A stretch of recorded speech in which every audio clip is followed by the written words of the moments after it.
जय Hind my dear students. कैसे हो आप? आई होप कि आप अच्छे होंगे। मैं एम कुमार सर आप सभी को मिशन सिलेक्शन अड्डा के इस एप्लीकेशन पे मोस्ट वेलकम करता हूँ। फर्स्ट ऑफ ऑल आप सभी को वेरी वेरी गुड मॉर्निंग। आइए आज शुरू करेंगे नंबर फर्स्ट F1 से सिलेबस का। शुरुआती दिन में आपने पहले एक इंट्रो वीडियो देखा होगा जिसमें आपने सीखा कि आपका सिलेबस क्या है, साथ ही में रोड मैप कैसा होना चाहिए, टाइम जो भी आपके पास में है उसका सही सही यूटिलाइज करेंगे और फर्स्ट ईयर को आप एकदम बहुत अच्छी सी गंभीरता से लेंगे। ये आपका रूट मजबूत करेगा और रूट अच्छा होगा तभी फ्रूट अच्छा होगा। ठीक है। फर्स्ट ईयर के सिलेबस से आप देख पाएंगे कि 50 से 60% कंटेंट सेम सीटेट के एग्जाम में होते हैं। तो आप ऐसी तैयारी करें कि आपका फर्स्ट ईयर में केवल पासिंग नहीं टॉप करने की उम्मीदें हों और टॉप आप करें भी, और साथ ही में सीटेट की तैयारी अच्छी से हो जाए। तो चलिए हम शुरू करेंगे। सबसे पहले बात करेंगे सिलेबस जो आपका है फर्स्ट ईयर का, उसमें F1 में क्या क्या पढ़ने को है। आज F1 की सीरीज शुरू कर रहे हैं, फिर आगे F2 F3 सब सीक्वेंस वाइज सीरीज शुरू हो जाएगा। ठीक है। आइए सबसे पहले हम लोग बात करें सिलेबस की। सिलेबस जो है रणनीति तगड़ा होना चाहिए तभी आगे जीत तय होती है। ये सिलेबस है जो SC/ERT के सिलेबस दिया गया है और इस सिलेबस के आधार पे हम लोग को पढ़ना है। ये फर्स्ट ईयर का सिलेबस है, ये आपको सेकेंड ईयर का सिलेबस है।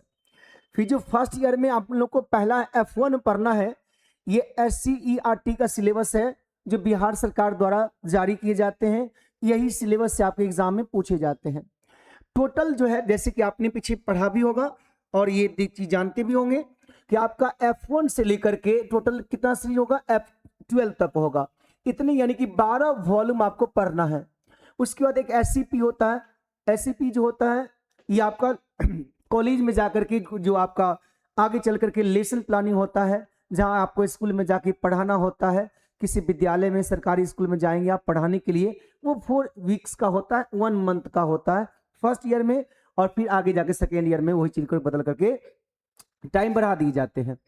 तो आइए सबसे पहले हम लोग समझेंगे यहाँ से सिलेबस, उसके बाद फिर आगे कंटेंट शुरू करूंगा। यहाँ से आपको पूरा आज कंटेंट चालू होगा। जैसे आपको पहले में बताएं भी, आपको डेमो की तरह की ये चीज आपको पहला F1 शुरू जो होगा वो F1 में जो टोटल नंबर ऑफ क्वेश्चंस और बात करें मार्क्स की तो उसके आधार पर हम लोग काम करेंगे। गुड मॉर्निंग सभी को, राधे राधे, हर हर महादेव, अस्सलाम वालेकुम। तो ये हम लोग का आज कंटेंट है पढ़ने का। देखिए बहुत सारा एकदम मस्त कंटेंट है, बहुत ही बेहतरीन है। एक बार आप पूरे पढ़ेंगे तो क्वेश्चन आपका दिखने ही मात्र बनेगा और साथ ही में आपका ऑब्जेक्टिव टाइप भी स्ट्रॉन्गेस्ट हो जाएंगे। आने वाले समय सीटेट दीजिएगा तो वहां भी आपको अच्छा रहेगा। देखिए कितना मस्त कंटेंट है। इसका बुकलेट भी आपको मिल जाएगा, असाइनमेंट गाइड, साथ ही में प्रैक्टिस एनालिसिस सब कुछ आपको मिलेगा कंटेंट। तो आइए हम लोग पहले शुरू करेंगे, रणनीति पहले बना लेते हैं तब कोर्स शुरू करूंगा, ठीक ना। पहले रणनीति देख लेते हैं। तो काम कोई भी शुरू करने से पहले रणनीति पर काम करना चाहिए कि हम लोग को करना क्या है। बहुत सारे बच्चे ऐसे हैं जिनको सिलेबस नहीं मालूम है और जैसे पढ़ाना अगर शुरू करते हैं तो उनको ये मन में चलता है कि सर क्या पढ़ा रहे हैं, कितना पढ़ना है, इसमें क्या क्या पढ़ना है, उसको पता ही नहीं इसमें मार्क्स कितने एग्जाम में पूछे जाते हैं। तो मतलब रणनीति सही नहीं है, और रणनीति अगर सही नहीं है, इंसान अगर चला है किसी बिना किसी मंजिल को निर्धारित किए हुए, तो ना उसको समय का परवाह है ना उसे दिशा की कोई जानकारी है। लेकिन अगर आपको फिक्स हो गया है कि आपको जाना कहीं और है, स्टेशन की तरफ जाना है, स्टेशन जाना है और समय आपके पास में 10 मिनट है, तो आपके चाल बदल जाएंगे। कहने में का तात्पर्य है कि अगर इंसान की जो है टारगेट फिक्स हो जाए और समय निर्धारित हो तो उसकी पढ़ने की तरीका भी बदल जाते हैं। रह गई बात सफलता का, सफलता उस दिन मिलेगा जिस दिन आपका पूरा फोकस उस सफलता की ओर होगा। एक शिष्य ने अपने गुरुजी से पूछा कि गुरुजी मैं जीवन में सफल कब होऊंगा। एक शिष्य ने अपने गुरुजी से पूछा कि गुरुजी मैं अपने जीवन में सफल कब होऊंगा, बहुत मेहनत करता हूं सफल नहीं हो पाता हूं। गुरुजी बोले कि ठीक है मैं बताऊंगा, इसका प्रश्न का जवाब दूंगा, चलो मेरे साथ में। वो अपने साथ में जो टीचर्स थे वो स्टूडेंट को ले गए नदी किनारे में और नदी में जाकर के पानी में उस स्टूडेंट का मुंडी जो है वो गोत दिए, पानी में डुबा दिए।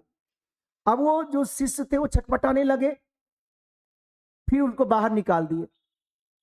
बोले जब तुम्हारा मुंडी जो है पानी में था तो तुम क्या सोच रहे थे। सबसे ज्यादा जरूरत क्या मिला तुमको? बोला सांस से, सिर्फ सांस से हमको जरूरत था। बोले तुम अपना मुंडी बाहर निकालने के लिए कितना जोर लगाया? बोले 110%। बोला सेम इसी तरह का जीवन है। जब आपको लक्ष्य पर पूरे के पूरे फोकस रहता है तो 110% आप लगाते हैं और सिर्फ वही चाहते हैं। तो सामने सिर्फ एक ही लक्ष्य था, सांसें, कि सांसें हमें लेना है, और आदमी अपने इफर्ट का 110% लगाया और सिर्फ वही बारे में सोच रहा था। उस समय उसके दिमाग में कुछ नहीं चल रहा था। वही दिन सफलता मिलती है जब इंसान अपना 100% नहीं 110% लगा दे और सिर्फ वही और कुछ नहीं, तेरे सिवा मेरा कोई भी नहीं। तब वो जाकर वो चीज आपको सफलता दिलाती है और वही आपके इस जगत में नाम, प्रतिष्ठा, इज्जत, मर्यादा, धन दौलत सब कुछ लाती है। तो आपकी सफलता तब मिलेगी जब सिर्फ उसी पर ध्यान रखेंगे, टारगेट रखेंगे। तो सबसे पहले हम लोग ये बात कर लें कि आपका जो डीएलएड का होता है 2 साल का कोर्स जो होता है, वो 2 साल कोर्स का ये सिलेबस है बाबू। क्लासेस का टाइम आप उस बाकी सब तो हम डिस्कस कर दिए। ये F1 से लेकर के F12 तक आपको पढ़ना है। 12 वॉल्यूम यहाँ मिलेगा आपको, जिसमें से ध्यान रखेंगे यहाँ पे जो समाज, शिक्षा और पाठ्य चर्चा की समझ जो आज शुरू होने वाला है F1 की पढ़ाई आज की क्लास में, वो 4 यूनिट यहाँ पे दिया, 4 क्रेडिट दिया गया है, लेकिन यूनिट इसके 5 होते हैं। इसमें आपके एग्जाम होंगे 70 नंबर का होगा, जो आपको एग्जामिनेशन सेंटर पे देना है। सेंटर आपके सेम डिस्ट्रिक्ट में होंगे, ठीक ना, और सरकारी स्कूल में ही सेंटर पड़ता है, प्राइवेट में नहीं पड़ता है। और आपको बाकी जो होगा 30 नंबर का जो होगा वो कॉलेज ही आपको देगा, ठीक है। तो टोटल होगा 100 नंबर का, 100 का ये 4 पेपर मेन है। यही 4 में मेन जो होता है F1 से F12 तक का मेन पेपर होता है। बाकी यहाँ पे देखिए 35 नंबर जो पूछा जाता है और 15 देता है कॉलेज देता है, 50 नंबर वाला ये यहाँ तक होता है F10 तक। F11 और 12 जो होता है ये 60 कॉलेज देगा, 40 आपको एग्जामिनेशन सेंटर पे देना होगा। तो ये सिलेबस है। फिर S1 से शुरू होता है सेकेंड ईयर का, S1 शुरू होता है यहाँ से सिलेबस, ठीक ना। इसमें भी क्या क्या क्रेडिट है, इस हम लोग सेकेंड ईयर में बात करेंगे। अब आ जाइए इसमें जो क्या क्या पढ़ना है, यहाँ आप देख पा रहे होंगे ये सिलेबस आपका है, ये सिलेबस आपका है, ठीक ना। अभी हम लोग शुरू करेंगे सबसे नंबर फर्स्ट F1 से। F1 शुरू करेंगे समाज, शिक्षा और पाठ्य चर्चा की समझ। समाज, शिक्षा, पाठ्य चर्चा की समझ, याद रखिए ये पहला भाग है प्राथमिक स्तर का, यानी कि F1 सिलेबस है डीएलएड का। ये जो अभी पढ़ाई होगा आपका वो SCERT से होगा, बिहार सरकार द्वारा ये विकसित किया जाता है। आप BTBC का बुक सुने होंगे, तो ये बुक जो होगा SCERT का होगा। ये सिलेबस ही पूरे बिहार में चलते हैं और यही सिलेबस के अंतर्गत पूरे बिहार में पढ़ाए जाते हैं। सभी कॉलेज में, सरकारी हो प्राइवेट हो, सभी कॉलेज में यही सिलेबस चलते हैं और आप यहां से भी वही सिलेबस पढ़िएगा। ओके, कुछ नेटवर्क इशू आ रहा है, एक मिनट।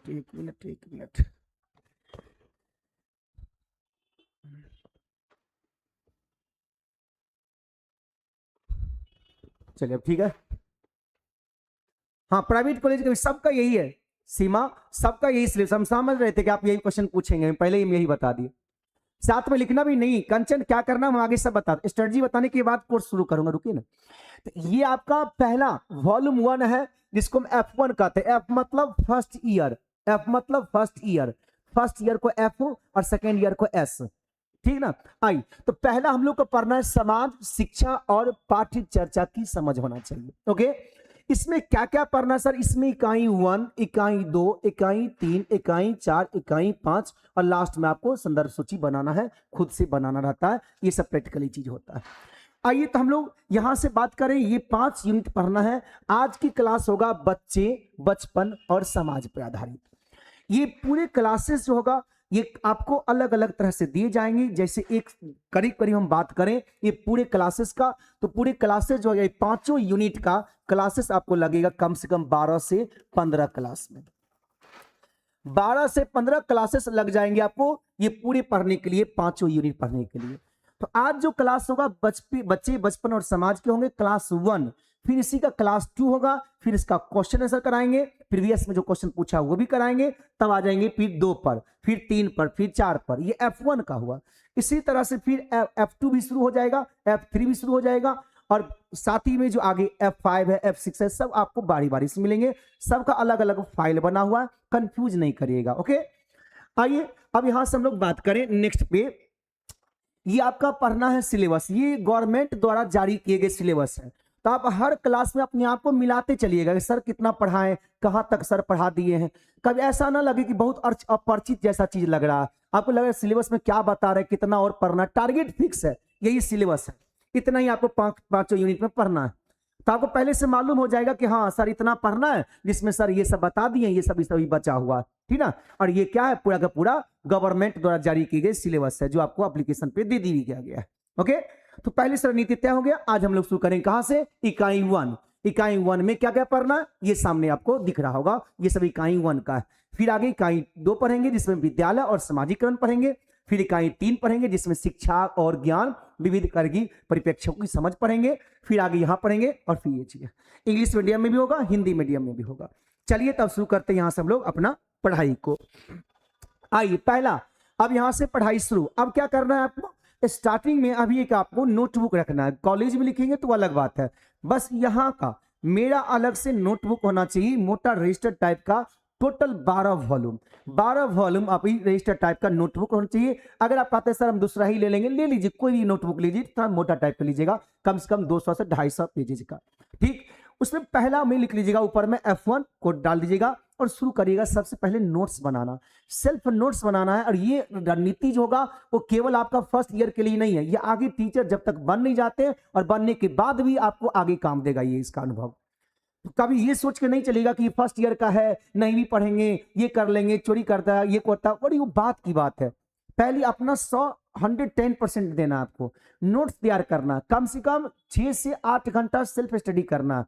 और फिर जब आप टॉप ग्रेड कर लाइएगा, जब अच्छे मार्क्स लाते हैं, सीटी फर्स्ट अटेम्प्ट में अच्छा क्वालिफाई करते हैं, और फिर आगे टीआरई में भी आप बेहतर करिएगा निश्चित ही, तब लगता है समाज को कि देखो जो कल मेहनत किया था उसका फल आज उसको मिल रहा है। तो क्या करना है, सेल्फ नोट्स तैयार करना है। कैसे, चलिए हम लोग बात करते हैं। सबसे पहले शीर्षक देना है। पहले क्या करना है, शीर्षक देना है। टाइटल जो होगा उसका स्लाइड क्या होगा, टाइटल हम लोग क्या है सर आज एकदम बहुत अच्छे से, आप लोग जितना उम्मीद करके मेरे साथ जुड़े हैं ना, कोर्स लिए हैं ना, उससे मैं 200% ज्यादा खरा उतरूंगा, इतना ही मैं वादा करता हूं आपसे। आप कहेंगे लास्ट में, आप कॉलेज में जाएंगे तो जरूर दूसरे को भी बताएंगे कि हाँ भैया ये कोर्स सर का ले लो, देख लो, तुम्हारा इससे ज्यादा कहीं नहीं पूछेगा, टॉप ग्रेड का मार्क्स आ जाएगा। नॉलेज सबसे बड़ा चीज है, मार्क्स से ज्यादा। क्या आगे सीटेट में काम दे, फिर टीआरई में काम दे, टीचर बनेंगे तो पढ़ाएंगे तो उस समय नॉलेज काम देगा। दोनों में बहुत अंतर हो जाएगा, आकाश जमीन का अंतर हो जाएगा। देखिए हम सब कुछ बता रहे हैं। पहला विषय क्या है हम लोग का आज सर पढ़ना, ये हेडिंग दीजिएगा, बच्चे, बचपन और समाज, इकाई 1 का सिलेबस है। 2 पेन यूज कर सकते हैं सर, हाँ आप एग्जाम में भी 2 पेन यूज कर सकते हैं, और मैथ जो होता है उसका प्रयोग किया जा सकता है। ओके, सब हम आगे भी बताएंगे। आज हम लोग का मेन क्या पढ़ना है विषय, बच्चे पढ़ना है, बचपन पढ़ना है, समाज पढ़ना है। इसका उद्देश्य क्या होगा, आज जो हम पढ़ेंगे उसका क्या उद्देश्य होगा, क्या काम आएगा सर आज हम पढ़ेंगे वो, जी सर, जी सर, बहुत अच्छे बाबू, ठीक है। होम डिस्ट्रिक्ट में ही सेंटर पड़ता है। आई तो कह रहा है उद्देश्य क्या है सर, बच्चे बचपन की अवधारणा और समाजीकरण की समझ विकसित करना, कि बच्चा जो होता है उसकी बचपन की अवधारणा कैसे होता है। सुनिए, 1 मिनट पहले शुरू करने से पहले बताते हैं। आप अपने आप को थोड़ा देर के लिए मान लीजिए बच्चे का मालिक, माता पिता, बड़ा भैया है, वो छोटा बाबू है आपका, और वो छोटा बाबू भगवान की तरह है। अपना बच्चा रोए तो दिल में दर्द होता है, दूसरा का बच्चा रोए तो दिमाग में दर्द होता है, फर्क समझे। तो बच्चा आपका भगवान है, ठीक ना, बच्चा आपका भगवान है। थोड़ा देर के लिए आपको मान लीजिए और अपने आप को बच्चा की तरह ढालिए। दादाजी जब बच्चे के साथ खेलते हैं तो कैसे बन जाते हैं बच्चे की तरह, और उसको तुतलाते हैं, उसको ये नहीं कहेंगे ट्रेन ले गए, तो ऐसे कर करिए, अपने आप को बच्चा मान लीजिए कुछ देर के लिए। बहुत सीखने को मिलेगा, आपको लगेगा कि सर जितना हमको समझ में आ रहा है ना, बहुत अच्छा समझा रहे हैं, बहुत अच्छा समझ में आ रहा है। अपने आप क्या करना है, बच्ची तरह, बच्चे के साथ ट्रीट करना है, बच्ची की तरह बन करके, बात समझे। कभी भी जो भी बच्चे सामने होगा वो अपनी बच्ची है, आपके साथ बहुत अच्छा ट्रीट करना है, बच्ची की तरह बन करके, ठीक है। आप चाहे घर में चाहे कितनों बड़का बागर विला क्यों ना हो, कितनों अमीर परिवार से क्यों ना हो, कितनों ज्यादा मान शोहरत इज्जत प्रतिष्ठा वाला क्यों ना हो, बच्चे के सामने आने के बाद बच्चा बन जाना है, ठीक है। चलिए आप समझिए, बच्चा जो होता है, बच्चे का जो बचपन की अवधारणा होता है, कैसा उसका बचपन होता है, कितना नादानी होता है, कितना शरारत होता है, वो आपको बार बार परेशान करेगा। हर चीज को आप कहेंगे सर ऐसे करना है, कहेगा नहीं। आप गौर करेंगे, एक बच्चा जो होता है, अब छोटा बच्चा अपने पिताजी से पूछता है पापा ये क्या है? पापा बोलेगा कोयल। बोला कौआ? नहीं कोयल। कौआ? तो नहीं कोयल। बार बार बच्चा बोल देगा कौआ, पापा जी को सिखाएंगे बाबू ये कोयल है, ये कौआ नहीं है, ये कोयल है। दोनों में अंतर भी बताएंगे, फिर भी बच्चा बोल देगा कौआ, फिर बोलते हैं कोयल। लेकिन वही बाप जब बूढ़ा होता है, दरवाजे पर कोई आ जाता है और बेटा से पूछ देता है कि बेटा कौन आया है? बेटा क्या बोलता है? चुपचाप बैठे रहिए, कौन आया नहीं आया यही से बहस रखते हैं। दवा मिल गया, खाना मिल गया, ज्यादा बहस मत रखिए, कौन आया नहीं आया, यहीं बैठे रहिए। हर दिन बोलते ही रहते हैं। देखिए बचपन में तूने 14 बार पूछा था कौआ कोयल, मैंने बोला था, आज एक बार में तू जवाब देता है, ये संस्कार पड़ा है। तो ये समझिए और समझ करके फिर आगे बढ़िए। क्या करना है? उसकी अवधारणा को अपनाना है कि भाई बचपन कैसा होता है, कितना नटखट होता है बच्चा, कितना भोला भाला होता है। मानिए छोटा सा लल्ला श्री कृष्ण की तरह छोटा सा आप घर में बच्चे होंगे ना, उसको मान के चलिएगा। सामाजिकरण की समझ कैसे विकसित होता है, कैसे बच्चा समाज में जाता है, धीरे धीरे सीखता है, अपनी परिवार से मिलता है, समाज मिलता है, पड़ोसी मिलता है, स्कूल में जाता है, दोस्त नए नए बनते हैं, तरह तरह के सोच वाले लोग मिलते हैं, तो कैसे डेवलपमेंट करता है, यही आज का मुख्य कंटेंट है। चलिए तो शुरू करेंगे। सबसे पहले चाइल्ड जो होता है क्या होता है? फैमिली और सोशलाइजेशन करता है, वो पारिवारिक हो जाता है, परिवार के साथ में, समाज के साथ में, पड़ोसी के साथ में। तो पहले क्या करेगा? फैमिली और सोशलाइजेशन करेगा, अपनी परिवार के साथ समाजीकरण करेगा, तब किसके साथ? सोसाइटी के साथ करेगा। तो किसी भी बच्चा का पहला विद्यालय कौन होता है? परिवार। पहला टीचर माता पिता, फिर दूसरा समाज। आई पहला करेगी बचपन की संकल्पना क्या होता है, कंसेप्ट ऑफ चाइल्डहुड। सीबीएसई के स्टूडेंट होंगे आपको दिक्कत नहीं होगा, इंग्लिश मीडियम में भी नीचे लिखा हुआ, ऊपर हिंदी मीडियम में। चलिए आइए, बचपन केवल एक जैविक करेगी निर्मित नहीं है। बचपन एक फिजिकली नहीं है कि छोटा बच्चा है तो ही बचपन है उसका, ना ना ना। दादाजी का भी बचपन हो जाता है जब 55 में हो, दादाजी का भी बचपन हो जाता है जब वो 55 में हो। बचपन केवल जैविक नहीं है जी, खाली शरीर से नहीं कह सकते कि बच्चा है तो बचपन में, नहीं नहीं। दादाजी भी जब बच्चा के साथ जुड़ते हैं तो 55 में बचपन की आती है कि नहीं? दादाजी करते हैं ना बच्चा की तरह। तो क्या करते हैं? वो जैविक प्रक्रिया नहीं है, ये जैविक कोई नहीं है कि जैविक निर्मित है, बायोलॉजिकल ये कंस्ट्रक्ट है कि बच्चा इतनी वो है तभी उसको बचपन कहेंगे, तभी उसको बचपन कहेंगे। नहीं नहीं नहीं नहीं, बचपन वाली आदत इंसान को बड़े होने पर भी लगता है, होता है ना।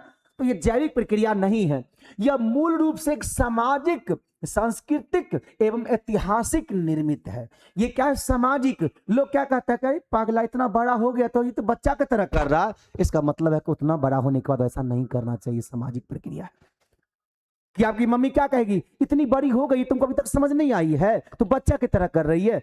इसका मतलब उतना बड़ा होने के बाद हमको वैसा करना चाहिए जैसे समाज में बाकी लड़कियां कर रही है।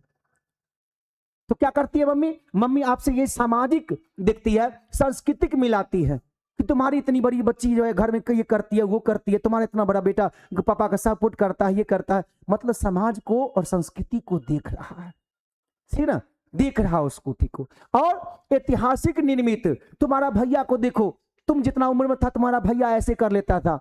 अपनी दीदी को देखिए, तुम इतनी बड़ी उम्र में तो दीदी ऐसे कर लेती थी। मतलब क्या कर रही है? बार बार फैमिली आपको ये बात एहसास दिलाना चाहती है कि बचपन जो है या उसकी जो अवस्थाएं हैं वो किस पर आधारित होती है? सामाजिक पे, सांस्कृतिक और ऐतिहासिक निर्मित होती है, उसके हिसाब से होता है। शारीरिक स्थिति नहीं होता है कि हर समय आपको ये कह दें कि आप जो है 1 साल से लेकर के 10 साल तक बचपन मानिए, 14 साल तक बचपन मानिए, ऐसे नहीं होते। वो एक आधार होता है किस पर? समाज पे, संस्कृति पर, ऐतिहासिक पर। ओके, या समय और स्थान के अनुसार, बहुत बड़ा चीज बोल दी है सर, समय और स्थान।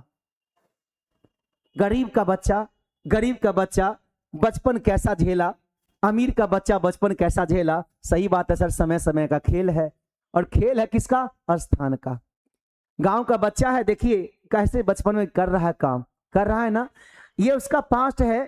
पीछे बच्चे ऐसे करते थे, प्रेजेंट में बच्चे आज ऐसे हैं, लैपटॉप से, ये से, मोबाइल से करते हैं। आने वाला समय में बच्चे मंगल ग्रह की बात करेंगे, रोबोट की बात कर रहे हैं ना अभी प्रेजेंट में। तो ये है उसका समय का खेल, ये समय का, यह स्थान का, कि अगर गांव का बच्चा है तो वो गांव के बच्चा कैसे होगा, और समाज की बच्चा है, शहर की बच्चा है तो कैसा होगा। स्थान पे होता है। अब गांव में देखिए, गांव में जाके देखिए 6 साल का बच्चा क्या कर रहा है, कैसे खेल रहा है, और शहर में देखिए 6 साल का बच्चा कैसे कर रहा है, दोनों बहुत अंतर है। तो बचपन की जो अवधारणा होती है सर, वो वाजिबी बात सही है कि समय और स्थान के अनुसार से बचपन होता है। कभी ऐसा होता है कि शहर में जो बच्चा 9 साल का है, 12 साल का, वो भी देखिएगा छोटा सा खिलौना से खेल रहा है, लेकिन गांव में देखिएगा खिलौना छूट जाता है 6 साल की उम्र में, छूट जाता है, काम धंधा में बच्चा लग जाता है, मम्मी काम करा रही, दादाजी बोल रहे हैं, पापा बोल रहे हैं, खेत पर जा रहा है, मजदूर के साथ कुछ कुछ काम कर रहा है, जंगल उठा के फेंक रहा है, ये कर रहा है, वो कर रहा है कि नहीं कर रहा, बचपन छूट जाता है उसका। इंशाल्लाह ऐसा ही हो। चलिए बहुत अच्छा, थैंक यू। आप ऐसे ही पढ़िए, बेहतर करिएगा तो लगेगा ना कि बाद में बहुत कुछ हमको समझ में आया, और क्वेश्चन तो कुछ नहीं है, सामने धाजी हो जाएगा। हो गया, ये अवधारणा निरंतर विकसित होती है, और इसी तरह से होता है। बचपन कैसा हुआ, अभी कैसा है, और आगे कैसा होगा, समय का खेल है सर, और सब खेल है सर इंसान की अपनी औकात का, औकात के हिसाब से बचपन झेला जाता है। ये शारीरिक अवस्था नहीं होता है, ये सामाजिक, सांस्कृतिक, ऐतिहासिक निर्मित होता है, और ये डिपेंड करता है किस पर, समय और स्थान पर। ओके, आगे बढ़िए। आगे कह रहा है कि बचपन के सामाजिक दृष्टिकोण कैसा होता है, बचपन में समाज क्या चीज देखता है, समाज कैसा बचपन को देखना चाहता है, आप गौर करेंगे ये चीज बहुत ही यस सर चलिए यहां समझिएगा कि बचपन जो होता है उसको दृष्टिकोण, ये जो लेंस लगाता है समाज क्या कहता है, रिश्ते नाते क्या कहते हैं, इसको लेकर हम लोग बात करेंगे कि पर्सपेक्टिव्स मल्टीपल होता है समाज का अपना अपना। समाज में बच्चों और उनके बचपन को देखने समझने की कई नजरिया होता है। कोई रिलेटिव बोलेंगे कि आपकी बेटी जो है ना, वो जो है ना साफ है ओल्ड मॉडल के तहत, साफ उसका सोचे खराब है, देखिए ना कैसे करती है, कुछ बोलती है नहीं, लजाती है, शर्म आता है उसको बोलने में। उनको लग रहा है कि नहीं मॉडर्न होना जरूरी है, कहीं मॉडर्न हो गए, दूसरा रिलेटिव आया, कल बेटी कुछ ज्यादा ही आजकल देख रहे हैं बोल रही है, हाँ ड्रेस देखे हैं उसका, देख रहे हैं कैसे कर रही है सो, ले अब हम करें क्या। दो रिलेटिव है दोनों तरह से। अब कभी मम्मी को कान भर दिया, पापा को कान भर दिया, मोटी मम्मी आपको डांटना शुरू कर दी कि देखो बहू कह रहे थे आज समझो ऐसे कर रही है वैसे कर रही है, तुम अपने ये कर रहे हो करो। तो सब रंग का होता है मम्मी, वो चीज है उनके परिवार में ये चीज ओल्ड कल्चर को पकड़ ले रहा है, तो इसलिए उसको मॉडर्न खराब लगता है। इनके परिवार में मॉडर्न को पकड़ लिया इसलिए इसको ओल्ड खराब लगता है। अलग अलग इसकी नजरिया है, अलग अलग लोगों का सोच है। बस तुम अपने से देखो कि तुम्हारा क्या सोच है, उसी की तरह ढल के रहेंगे, तब मम्मी कहेगी वाह बेटी हमारी समझदार हो गई है। तो अपना देखो, पारिवारिक नहीं देखो, सामाजिक नहीं देखो, तुम अपनी देखो कि देखने का नजरिया जो होता है वो अलग अलग होता है। कई नजरिया समाज देखेगा हमको, अलग अलग टाइप से देखेगा, ठीक ना। इसको कैसे हम लोग परिभाषित करेंगे, छवि आगे बढ़ाएंगे, आज यही हम लोग का टॉपिक है, आगे बढ़ना भी है। समाज बच्चों की छवि को आज्ञाकारी जानना चाहता है कि बेटा हम बहुत आज्ञाकारी हो, शिष्टाचारी हो, जिज्ञासु हो, नादान हो, चतुर हो, चंचल हो, ये देखना चाहता है समाज। यही नहीं जाना जाता है, कहता कि देखो फलना के बच्चा को देखो कितना अच्छा चतुर है, चालाक है। अरे चालाक है, जीवन में चालाकीपन सब जगह काम नहीं आता है? अगर बच्चा नादान है, जीवन में नादानी सब जगह नहीं आता है, समाज ठग लेगा उसको, लोग ठग लेंगे उसको, नादानी है उसका प्रयोग करेंगे, यूज कर लेते हैं जीवन में लोग। आदमी को यूज करते कि नहीं। आप कहीं बैठे हुए सुनो ना एक काम है, तुम आओगे मेरे घर पर, तो हाँ क्या बात है, तो थोड़ा सा वो काम है, आ जाओ ना, आगे घर पर चलो ना, थोड़ा मार्केट जाना है टीवी ठीक कराने के लिए। और बेचारा कोई दोस्त नहीं, बैठ गया गाड़ी पर, ले गए टीवी ठीक कराने के लिए, 2 समोसा खिला दिए, लेके चले आए, उसका यूज कर लिया, नादान आदमी है। तो ना हम किसी का यूज होंगे ना किसी को यूज करेंगे, इतना भोला भी नहीं कि तुम मुझको भुला लो, इतना भी भोला होंगे भी नहीं कि हम तुमको भुला ले। कि कोई चीज आपको कोई से भुला करके आदमी क्या करता है, उसको बहला लेता, फुसला लेना, बहलाना फुसलाना भुलाना समझते हैं ना। हम भुलाना का मतलब फॉरगेटिंग नहीं कर रहे, उसको कह रहे सामने वाला को किडलेस होना, भुला लेना, उसको फुसला लेते हैं। तो इतना भोला मत बनिए कि सामने वाला यूज कर पा रहा। एग्जाम में देखते हैं बगल वाली उठेगा, उधर बगल वाला उठेगा, पूछ लेगा, और जब आपका बारी आएगा तो कहेगा नहीं हम कहाँ बनाए अभी क्वेश्चन, हमारे पास नहीं है ऐसा। बाद में आपको खुद अफसोस होता है कि अच्छे तरफ बताते हैं पगला तुमको ऐसा किया है ना। अफसोस हो रहा, ज्यादा ही नादान बन गए आप। तो ज्यादा नादान भी नहीं बनना, जिज्ञासु होना सही बात है, होना चाहिए, लेकिन अक्सर बार कैसा होता है कि बच्चे डांट खा जाते हैं टीचर से। कि जैसे हम ये पढ़ा रहे हैं, अब आप क्वेश्चन करेगा सर समाज में कितने वर्ग होते हैं सर, समाज की सामाजिक स्थिति किस तरह का बंटवारा करती है सर, इसमें ले बायस्की क्या बोले थे, ये जो बात की कौन बोले थे, ये ले बायस्की ने बात बोला था। ये बचपन केवल एक जैविक निर्मित नहीं है, ये बोले थे ले बायस्की। इसे क्या कहा था, ले बायस्की।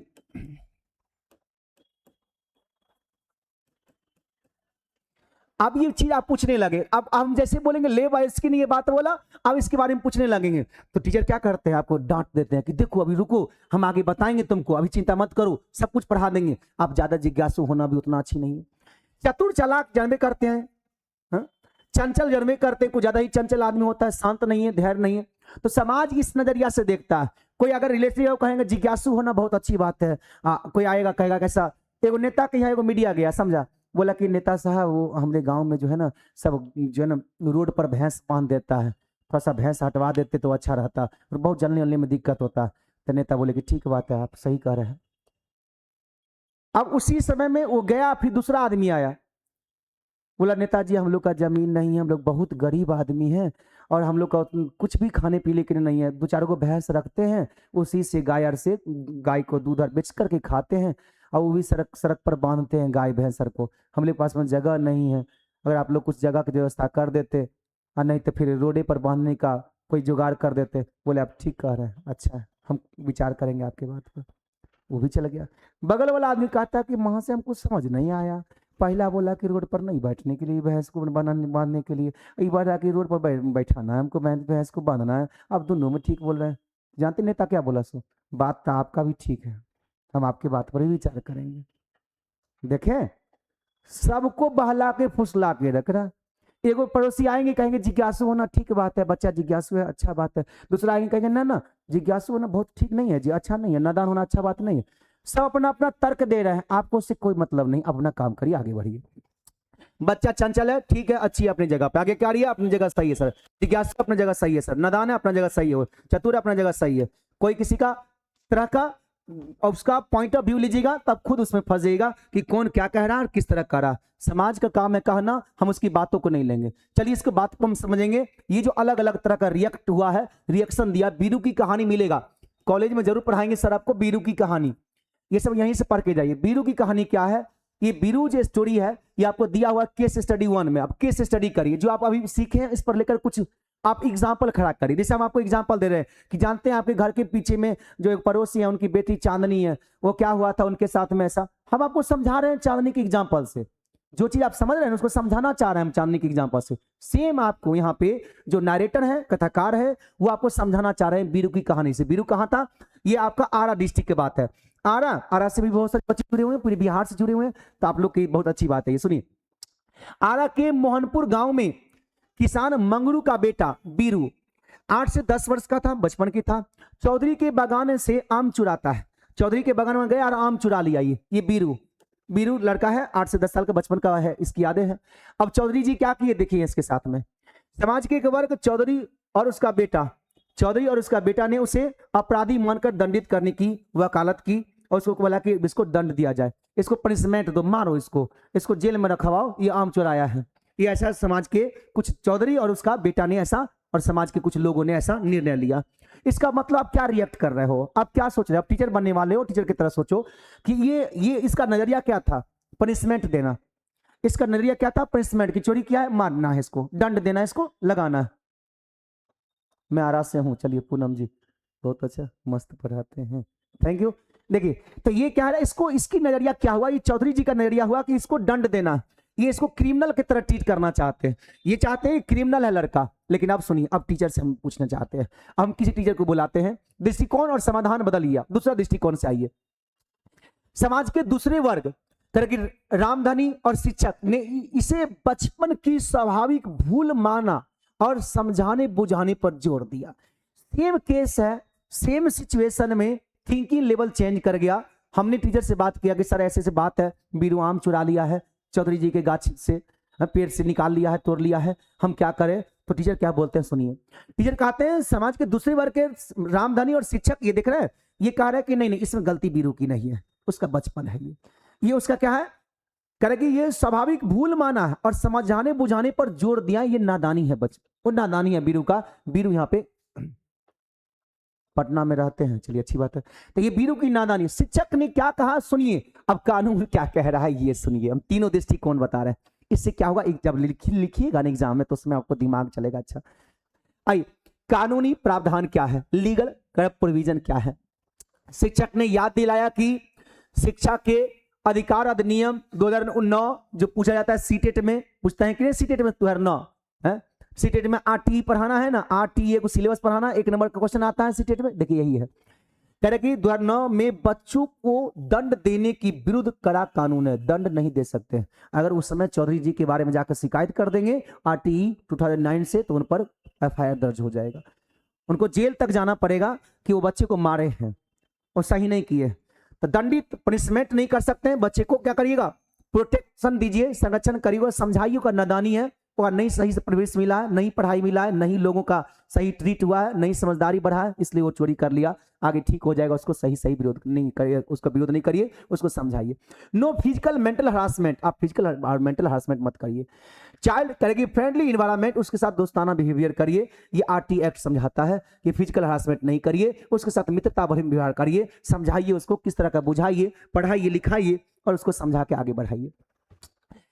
आगे केस स्टडी 2 में आते हैं। अब सेकेंड केस हम लेते हैं। एगो समझ में आ गया बीरू की, बीरू कहानी में कोई दिक्कत किसी को नहीं ना, बहुत सारे बच्चे जुड़े हुए हैं, तो आपको कमेंट बड़ी फास्ट आता है सामने, तो हम देख पा रहे हैं कि जिनको मतलब कोई दिक्कत हो तो 1-2 बार ज्यादा कमेंट करिएगा, तब हम जल्दी पढ़ पाएंगे, ठीक ना। आइए आगे, अब यहाँ पे आ रहा सलमा और सलमान की कहानी। सलमा और सलमान, सलमान खान वाला सलमान नहीं है, यहाँ दूसरा सलमान है। ये कहानी कहाँ का है सर, ये कहानी हरियाणा का है। केस स्टडी 2 पर हम लोग चर्चा करना शुरू कर रहे हैं, ये सब आपको सिलेबस में पढ़ना है। आगे करें कि असलम, असलम का परिवार हरियाणा शहरी फैक्ट्री परिवेश में रहता है, से अपने गांव वापस आता है। ये असलम भाई हैं और इनके बच्चे हैं दुगो, सलमा और सलमान। ये असलम भाई है, ये उनकी वाइफ है बेगम है, और ये उनके बच्चे हैं, ठीक ना। ये कहाँ रहते हैं, हरियाणा के शहरी फैक्ट्री परिवेश में रहते थे। अचानक से इनको गाँव आना हुआ, ये गाँव आ गए। बच्चों को एकाएक लगा कि भाई इतना बड़ा हम शहर में रहते हुए एकाएक कहाँ आ गए, ये मुझे कहाँ ला दिया, कैसे लागे, डिफिकल्ट टू एडजस्ट। अब इनको एडजस्ट करने में बहुत दिक्कत हो रहा है, हम दृष्टिकोण बदलना चाह रहे हैं। अब ये क्या रहा, ये इसको दिक्कत होने लगा कि भाई ये से कैसे कैसे लोग रहते हैं, यहाँ पे क्या पहनते हैं, देख रहे हैं, इसे कोई एडजस्ट ही नहीं कर पा रहा कि यहाँ पे कैसे लड़की पहनती है, लड़का कैसे पहनता है, हम लोग शहर में कैसे जींस पहनते हैं, देख रहे हैं टॉप्स पहनती है। ये क्या हो रहा है, इसके सामंजस्य की चुनौती मिल गई। अब सलमा और सलमान को बहुत डिफिकल्ट होने लगा। आप सोचिए, आपके कोई ऐसे सगे संबंधी है, आप बहुत हाई फाई फैमिली से हैं, वाईफाई वाले, तो आप किसी सगे संबंधी के यहाँ गए शादी उदी में, अब वहाँ का कुछ कल्चर देखे, सभ्यता देखे, जिसमें आपको अचानक सा लग रहा कि यहाँ के लोग कैसे रहते हैं। आपको 102 दिन रहे, आप तो कहते मम्मी चलो घर बहुत हो गया, यहाँ पे हमको नहीं लग रहा। क्यों, आपको एडजस्ट करने में दिक्कत हो रहा, आपको वहाँ कल्चर से दिक्कत हो रहा, आपको वहाँ पहनावा से दिक्कत हो रहा, खाना पीना से दिक्कत हो रहा, वहाँ के लोग के व्यवहार से दिक्कत हो रहा। ये सेम दृष्टिकोण बदलना चाह रहे हैं कि आपको वहाँ पे एडजस्ट करने नहीं आता, आप वहाँ का लोगों को कोसते हैं, एडजस्ट करिए उसके हिसाब से। पानी रे पानी तेरा रंग कैसा, जिसमें मिल जाए बन जाए वैसा। वही पानी की तरह शीतलता बनी, नरम बनी, और जहां मिल जाएंगे वैसा बन जाएंगे। जाएंगे गांव में तो गांव की तरह बन जाएंगे, उस परवरिश में ढल जाएंगे, जैसे कहेंगे वैसे उस रूप में ढल जाएंगे। आप कहते सर हमसे तो नहीं होगा, हम तो नहीं खा सकते हैं रोटी, ये चीज नहीं खा, तो क्या खाएंगे। आपने खाना घर से ले जाए, अपने पानी घर से ले, बहुत सारे आदमी देखते हैं ना, जाएगा कहीं पर टूर पर तो घर से पानी तक ले जाता है, एक आप एक एडजस्ट नहीं कर पाता लोग। तो सलमान 10 साल का है, सलमान 9 साल का है बच्चा है, को ग्रामीण परिवेश में करके वेशभूषा साथी में सामंजस्य बिठाने में बड़ी मुश्किल होती है। ये केस नंबर 2 है। इसमें आपने क्या सीखा कि बच्चों को जब किसी परिवेश में बदलते हैं तो उसमें क्या विश्लेषण है, इसके हिसाब से समझिए। अब हम बात करेंगे, गरीब परिवार है, पुअर फैमिली के बच्चे हैं, देख रहे हैं किस उम्र में काम कर रहे हैं, सो कुछ तो आ रहा होगा भावना कि देखिए कितना कम बच्चा, कितना कम उम्र का है, काम कर रहा है बेहतर। ये देखिए धनी परिवार का बच्चा, ये टैब हाथ में ले ले है, खिलौना है, मोबाइल है, एंड्रॉइड रख ले है, ये है धनी। इसको उठाकर यहाँ ला देंगे तो ध्यान रहे क्या होगा। यही मोमेंट आता है, लोग क्या करते हैं, सुसाइड करते हैं। उस मोमेंट में कभी गौर किए क्यों ऐसा परिस्थिति आता है, उसको एडजस्ट करनी नहीं आता, उसमें एडजस्ट करने नहीं आता। मम्मा उठी, पापा उठे, कहीं शादी ऐसा जगह कर दिए जहां पे आपके परिवार का और जहां शादी हुआ ससुराल का दोनों का बैलेंसिंग नहीं बैठ पाता है। या तो हायर फैमिली में है, वहां का बोलने का कल्चर, व्यवहार का, ये का वो का आपको बैठ नहीं पाता, या लोअर फैमिली में शादी कर दिए। कहते हैं कि धन दौलत तो मिला लिया, दिल कब मिलाओगे। 7 फेरा लेने से अगर शादी हो जाए तो 70 फेरा करके भी इंसान दिल मिला ले, ये बड़ी बात हो जाएगी। दिल कब मिलाते हैं, 7 फेरा शादी नहीं होता, दिल मिलने शादी होता है। लेकिन क्या होता है, आदमी ऊपर में शादी कर दी, नीचे में शादी कर ली, बच्चे एडजस्ट नहीं कर पाते हैं, बाद में सुनते हैं वहाँ कला होता है, क्लेश होता है, झगड़ा होता है, केस हुआ, ये हुआ, होता है कि नहीं होता। तो आप पढ़े लिखे रहेंगे ना तो एडजस्ट कर लीजिएगा, हमको पूरा विश्वास है। इसलिए हर गार्जियन से नम्र निवेदन करते हैं कि बच्चे को पढ़ाइए, समझदार बनाइए। आपका सारा पैसा कराधार खराब हो जाएगा।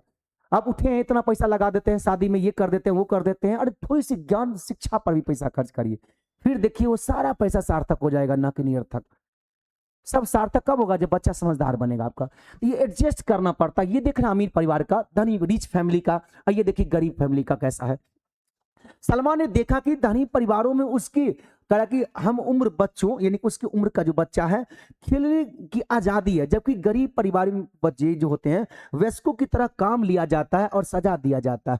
ये वो एडजस्ट कर नहीं कर पा रही है बच्ची। इसमें क्या सीखी सलमा? सलमा सीख रही है कि सामाजिक और आर्थिक दशा कैसा होता है, कैसे हम लोग जाने कि सामाजिक क्या है, आर्थिक क्या है, पैसा क्या है, और शहर क्या है, गांव क्या है। ये समझ पा रही है वो, सलमा दिमाग में बिठा रही है। अगर बचपन को देखने का नजरिया बदल रही है सलमा, कि मेरा भी बचपन था शहर में और यहाँ भी बचपन है, न जाने दोनों परिस्थिति में कैसा बदलाव आ रहा है, लोगों में क्या सोच आ रहा है, और इसका प्रभाव पड़ेगा तो और ज्यादा सलमा क्या होगी, मैच्योर्ड होगी और समझदार होगी, परिपक्व होगी, सूझबूझ आएगा सलमा में, समझदार होगी। इसलिए बच्चों को कभी कभी घर में भी, कभी कभी जैसे गाँव का बच्चा है, hello sir I am new student Preeti ji, चलिए थैंक यू। और भी बहुत सारे बच्चे आप लोग के लिंक से अभी जान रहे हैं, जैसे आप लोग पढ़ रहे हैं तो आप लोग के लिंक से बहुत सारे स्टूडेंट जानते हैं, तो धीरे धीरे बैच में इनरोल हो रहे हैं, उसके लिए तहे दिल से शुक्रिया। आइए बाबू, तो यहाँ पे क्या हो रहा है कि बच्चे समझदार होते, इसलिए गांव के बच्चे को टूर पे शहर लिया जाता है, और शहर के बच्चे को कभी गांव भी घुमाइए, ताकि पता चले कि उसे गांव में क्या है और कैसा है। थोड़ा बड़ा काम भी कराइए कि यहाँ कहो कि बाबू थोड़ा सा जूता उठा के वहां रख दो, ये कर दो, ताकि समझे कि यहाँ काम क्या चीज होता है। ज्यादा आप उसको लाड़ प्यार दे करके खूब अपनी अमीरी गिरी नहीं दिखाइएगा, लाड़ प्यार दे करके कल होकर के बहक भी जाएगा बच्चा, इसलिए ध्यान रखिएगा।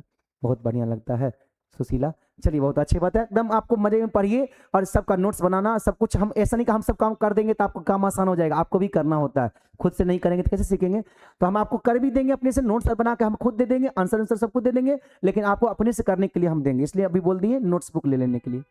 आइए, इससे स्पष्ट होता है कि सामाजिक और आर्थिक दशा बचपन को देखने की नजरिया को प्रभावित करती है। इससे सलमा क्या होगा, मैच्योर्ड होगा। इसलिए बच्चे को टूर पर ले जाया करिएगा, स्कूल से बच्चे को ले जाते हैं ना टूर पर, कभी जू में ले गए, कभी कोई जगह ले गए, तो उससे बच्चा क्या होता है, मैच्योर्ड होता है।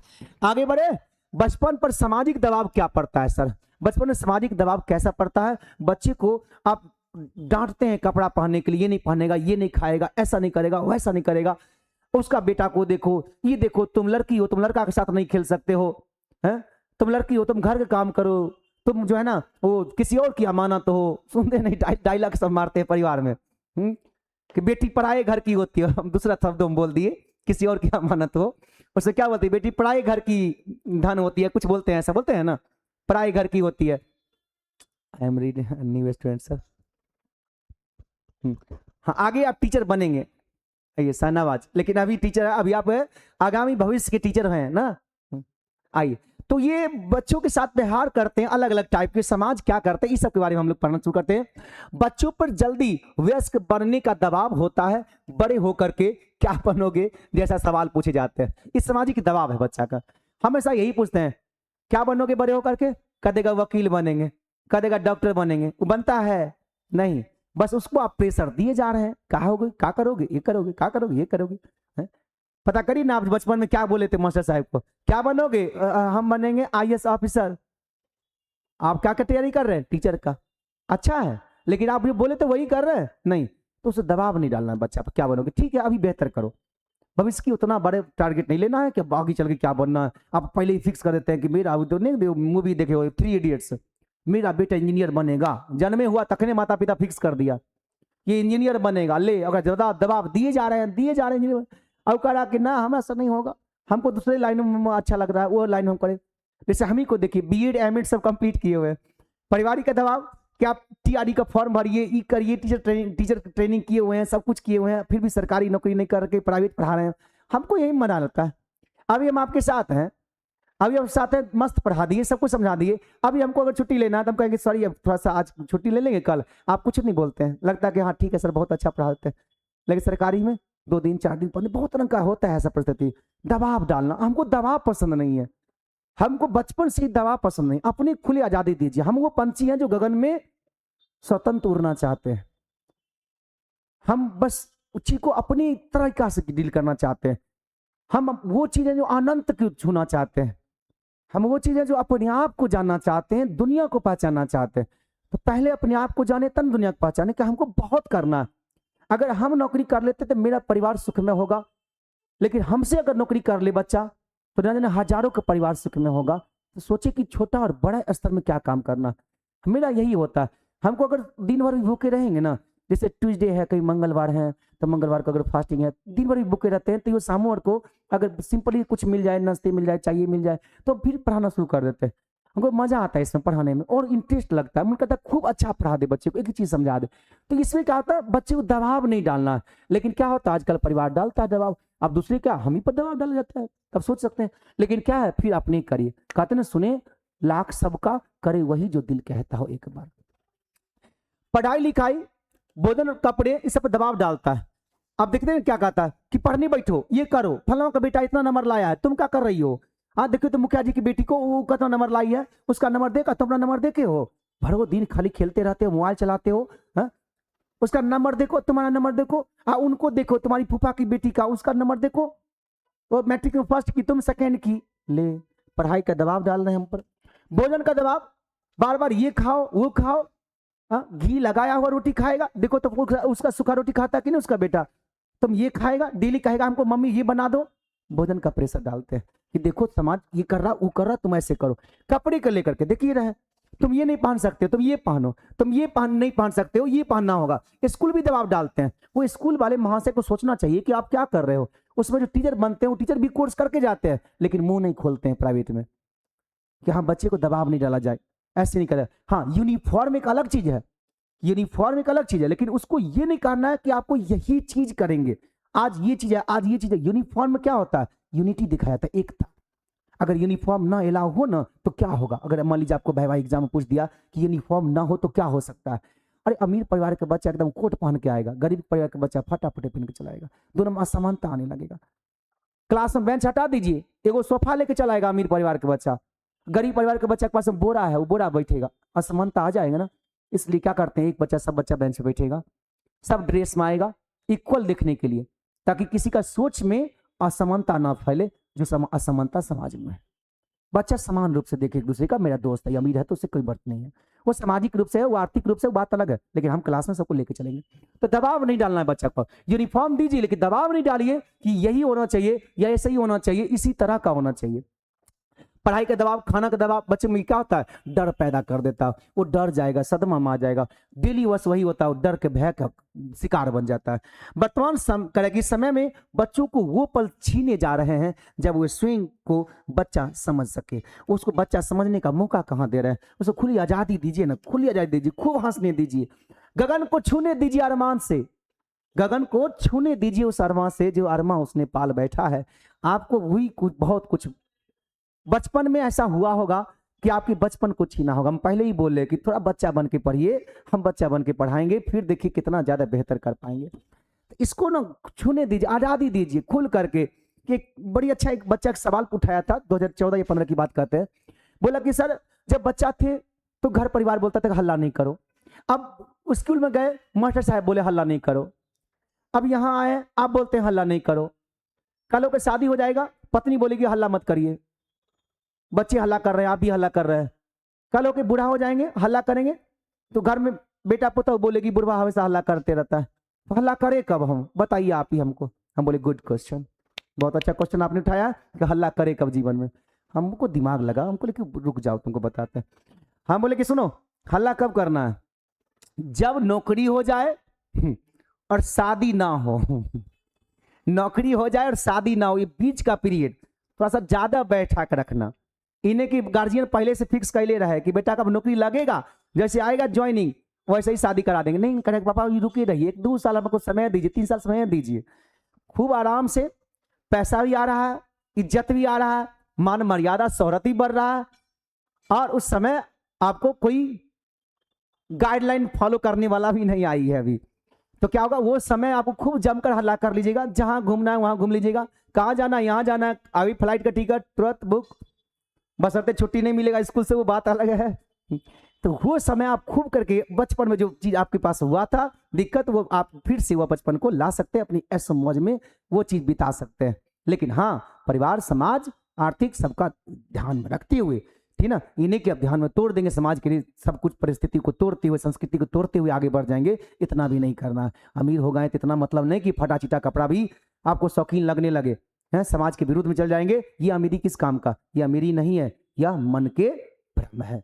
ये इंसान का कह सकते हैं कि वो आदमी ऐसा है उस टाइप का। तो लॉस्ट चाइल्डहुड नहीं करिए, उसको टाइम स्नीच नहीं करिए, उसको टाइम छीनिए मत। ये क्या कर रहा है? स्नीच कर रहा है, उसका समय छीन रहा है। बच्चा उदास है, मायूस है, जिस समय खिलौना होना चाहिए हाथों में खेलने के लिए, उस समय खिलौना बेचने का दुकान पर काम कर रहा है। ये सोच सकते हैं। वो बच्चे से पूछिए खिलौने की कीमत क्या है, जो खिलौने की दुकान पे काम कर रहा हो लेकिन खिलौना से खेल नहीं सकता है। उसके बचपन को जो सोचिए, उसके बचपन को सोचिए, इमेजिन करिए कि आप वो बचपन में है जहां खिलौना से खेलना चाहिए, जो खिलौने की दुकान पे काम कर रहे हैं लेकिन वो खिलौना से खेल नहीं सकते, मालिक का खिलौना है?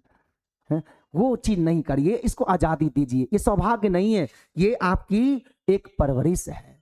आइए हम लोग बात करें इसके आगे बढ़ करके, ऐतिहासिक समझ प्राचीन कैसा हुआ था, किस तरह का प्राचीन स्थिति बदला था लोगों में।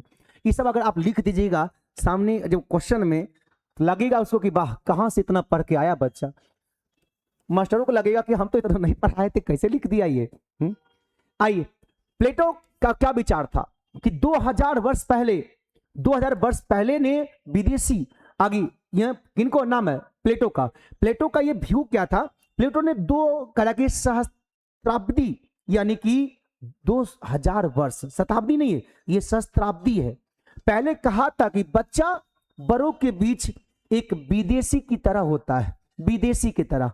उसको लगता है ना कि हम कुछ जानते ही नहीं, वो जैसे जैसे देखेगा सोचेगा कि ये क्या कर रहे हैं मम्मा, ये पापा कैसे कर रहा है, ये चाचा कैसे कर रहा है, चाचा का बेटा वहां से आया तो कैसे कर रहा है। वो विदेशी की तरह होता, अनजाना है, उसको चीज कल्चर से, संस्कृति से, परिवार से सब कुछ सीखना होता। कौन धर्म है, कहाँ है, ये कौन सा कम्युनिटी है, हिंदू है, ये कौन सा कम्युनिटी है, मुस्लिम्स है, ये क्या है, क्रिश्चियंस है। बच्चे अनजाना, उसको सिखाइए सब कुछ, विदेशी की तरह। ये बात कौन बोले थे? प्लेटो ने बताया था, कितना 2000 वर्ष पहले ही बोले थे वो। संचार और गंभीरता लीजिए बच्चे को। आप इनकम्प्लीट, जब आप कभी किसी कोई बच्चे को बोल रहे हैं, बात बड़ी अच्छा चीज है जी, बहुत अच्छा चीज है, इसको स्टार लगा देते हैं। जब आप कभी बच्चे को सोच रहे हैं, कुछ समझा रहे हैं, तो समझ लीजिएगा आपकी बातों को क्या ले रहा है, वो इनकम्प्लीट कम्युनिकेशन बना रहा है। आपके बातों को अमल में नहीं लेगा वो, ये बात आप पहले ही से ध्यान में रखिएगा। लेकिन वो जो बोल रहा है उसको आप क्या करिएगा? पूरा 100% अमल में लीजिएगा। वो जो बोल रहा है उसकी बातों को आप तो अमल में लेवे करिए, वो आपको इनकम्प्लीट होता है, अपूर्ण संचार बनाता है। यानी कि हम आप जो उसको बोलते हैं बच्चा को कि ऐसा करना है, बच्चा वो पूर्ण संचार नहीं बना पाता, वो नहीं सीख रहा। आप उठते हैं उसको डांटने लगते हैं, मैंने कुछ देर पहले तुमको ऐसा बोला था, तुमने क्या कर रहा था। अरे भैया आप पढ़े लिखे नहीं हो, समझदार नहीं हो, तो सोचना भी चाहिए आपको कि आपको बच्चे को जो बोला जाता है सीनियर के द्वारा, वो इनकम्प्लीट कम्युनिकेशन बनाता है। हमको तो लग रहा है कि सब माता पिता को भी बैच ले लेना चाहिए, ज्यादा महंगा बैच नहीं है। पढ़ेंगे तो आने वाला समय में जो बच्चे होंगे उसको बहुत अच्छा ट्रीट से पालिएगा, उसको लगेगा कि बच्चे के बस में एकदम, हम तो जो है तो है ही सनम, आने वाला बच्चे होंगे उसको बहुत ऊंचाई तक ले जाएंगे। ये बहुत अच्छा उनको लिए अच्छा रहेगा। लेकिन माता पिता कहेंगे हम कोर्स करेंगे सर, हमको क्या पढ़ना है। आजकल आदमी क्या सोचे पता है? कोर्स का मतलब सीधे एग्जाम में परीक्षा दे करके मार्क्स लेना, नौकरी करना। अरे पढ़ाई का यही मतलब होता है, पढ़ाई का मतलब समझदारी होता है। शिक्षा मतलब मानसिक, शारीरिक, सामाजिक, आर्थिक, भौतिक और सांस्कृतिक ज्ञान बढ़ावा होता है। आगे बढ़ाएंगे शिक्षा के बारे में भी, बहुत अच्छा कंप्लीट बताएंगे। शिक्षा का मतलब होता है सब कुछ में विकास करना बच्चों को। ये नहीं होता कि नौकरी ले लेना, डिग्री ले लेना। जब बड़े बोलेंगे बच्चे को तो बच्चा अपूर्ण संचार बनाएगा, पूरी तरह से बात को नहीं सीखेगा, ध्यान रखिएगा। इसलिए दोबारा बोलिएगा, 3 बार समझाइएगा, 4 बार समझाइएगा। लेकिन वो जब बोलेगा तो आपको एक ही बार में सटीक बना लेना, कान में समझ जाना क्या कह रहा है। टेक सीरियसली, बात को गंभीर से लीजिए। बच्चा कह रहा है तो आप कह रहे हैं तो 100% गंभीर नहीं लेगा, ये पहले से मान कर रखिएगा। वयस्कों और बच्चों के बीच में संचार आधा अधूरा रहता है, आधा अधूरा नहीं चलता है। इसलिए बच्चों को गंभीरता से लेना चाहिए, उसकी बात को गंभीरता से लीजिए, वो पूरा बात को नहीं समझता है आपकी बातों को। ऐतिहासिक समझ क्या होता है, भारतीय परिप्रेक्ष्य कैसा होगा, चलिए हम लोग बात करेंगे। सबसे पहले सूरदास और यशोदा मैया है। सूरदास कहते थे कि लल्ला नटखट है, प्यारा है। सूरदास क्या कहते हैं कि लल्ला नटखट है, प्यारा है, तो ये अच्छा है। और ये कह रहे कि नहीं ये गलत है, ये मारेंगे इसको हम, ये डांटती थी। सर्वांगीण विकास, हाँ सर्वांगीण विकास ही शिक्षा का मूल उद्देश्य होता है बाबू।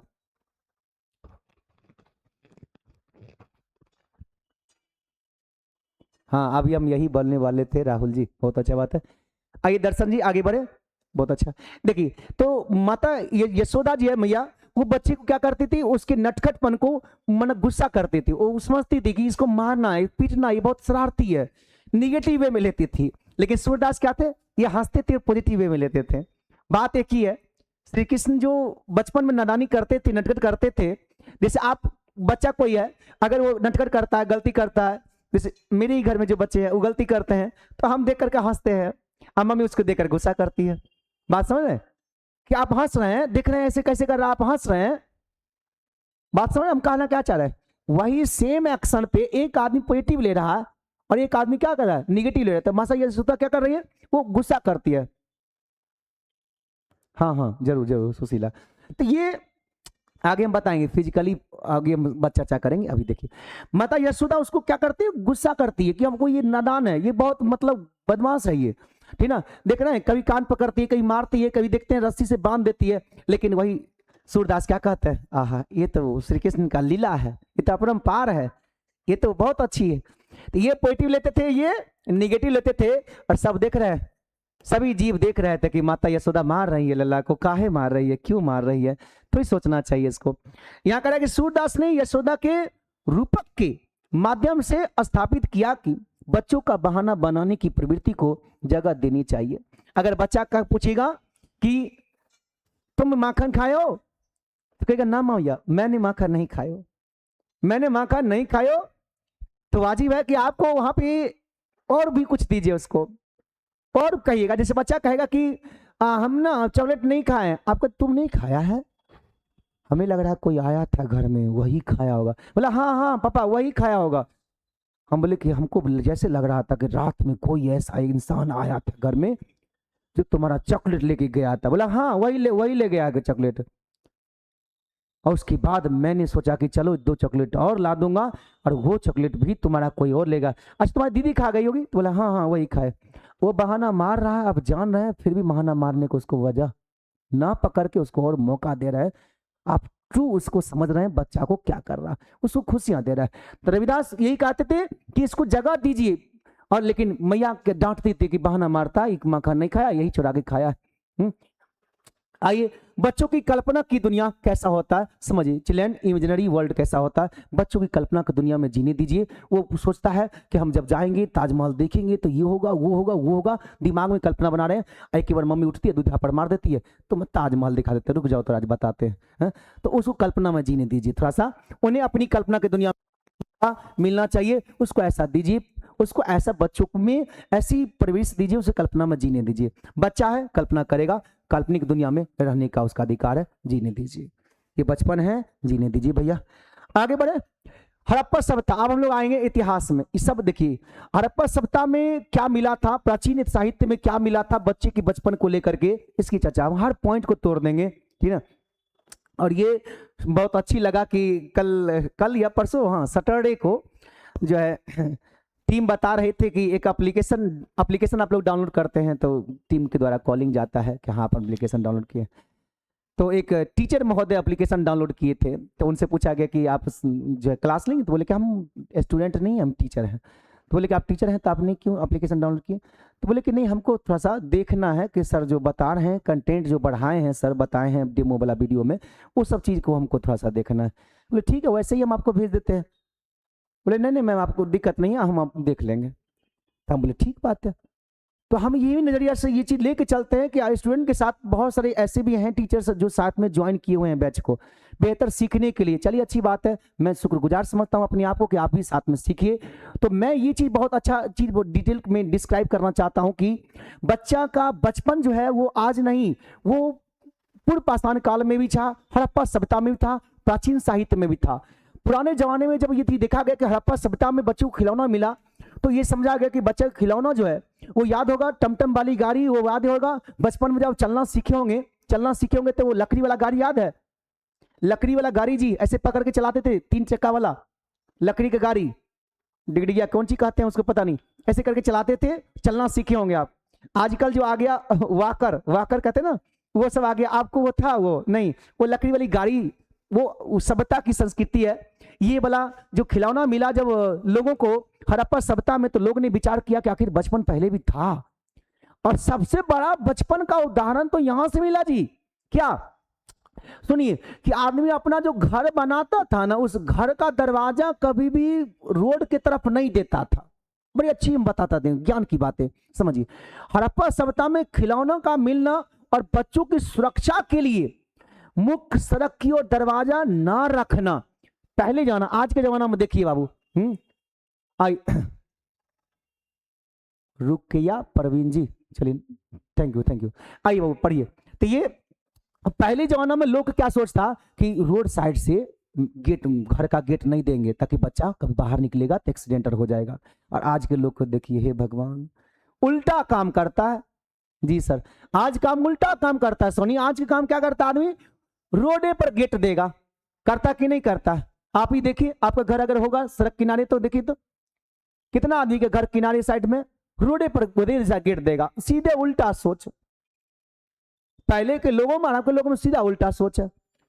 तो ये पहले के लोग कि अब आदमी क्या करता है, यही गेट देगा। इसलिए नहीं, क्योंकि कि सुरक्षा, बच्चा क्या है घर में खेलते खेलते बाहर निकल सकता है, एक्सीडेंट हो जाएगा। तो लोग वैसे, तो ये हड़प्पा सभ्यता में ऐसा चीज मिला कि बच्चों का सुरक्षा और बच्चों का खिलौना था। इसका मतलब बचपन की यादें उस समय जुड़ी हुई थी जुड़ी हुई है। प्राचीन साहित्य में जब हम लोग आए एंशिएंट एपिक्स में, तो ये पाए कि कालिदास के अभिज्ञान शकुंतलम में और महाभारत में कर्ण एकलव्य की में भी बचपन और सामाजिक परिस्थिति का वर्णन हुआ है।